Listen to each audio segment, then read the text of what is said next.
Bonjour, nous sommes les élèves du bassin chalonnais et nous allons vous présenter notre vidéo intitulée « Agir maintenant pour préserver demain » qui a pour but de sensibiliser à la pollution de l'air et des rivières en Saône-et-Loire.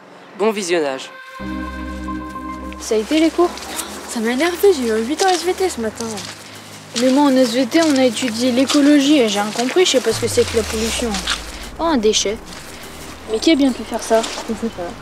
La pollution, c'est la dégradation de l'environnement par des substances chimiques, déchets ou des nuisances diverses. Elle est principalement liée à l'activité humaine.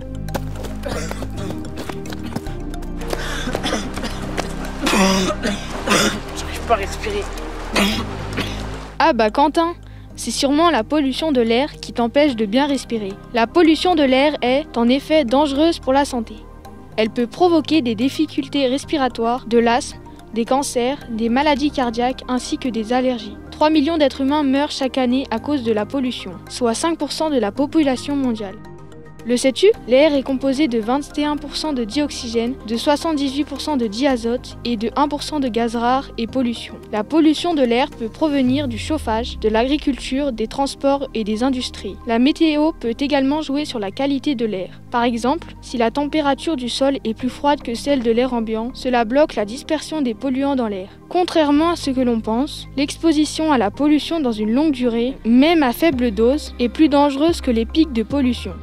Les émissions dioxyde d'azote et autres composants contribuent à la destruction de la couche d'ozone. L'activité humaine est la cause principale de la pollution de l'air. Nous avons observé lors du confinement de mars à début mai 2020 que la baisse de l'activité a amélioré la couche d'ozone. Durant le confinement, les écoles étant fermées, nous n'utilisions pas de transport en commun ou personnel, ce qui a permis la diminution de la pollution de l'air au niveau des transports. Afin de limiter cette pollution, il faut que tu favorises le déplacement à pied ou à vélo.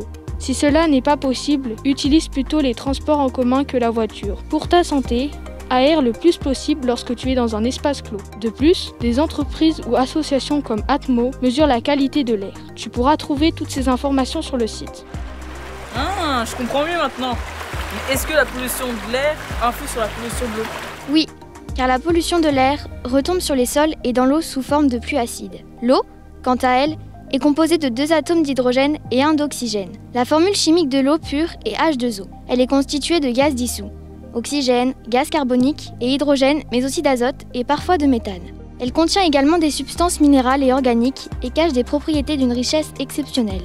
Dans l'eau, on peut retrouver différents types de pollution. La pollution chimique, ce sont les pesticides et résidus de médicaments. Ces pollutions détruisent malheureusement la faune et le fonctionnement des rivières. Ensuite, la pollution organique, ce sont de l'azote et du phosphore, des nutriments qui favorisent le développement des algues. Puis, la pollution visuelle avec l'ensemble des déchets jetés dans l'eau.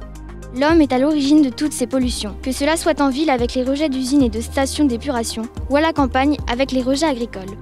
Les rivières près de chez nous sont limpides, mais en dépit des apparences, elles sont polluées. On retrouve dans les mesures des pesticides, des nutriments et des substances dangereuses pour les animaux, mais également pour l'homme. Afin d'améliorer la qualité de nos rivières, tu peux consommer et jeter l'eau chez toi et ne rien jeter dans l'eau des toilettes et des rivières. On doit tous agir pour la qualité de nos cours d'eau.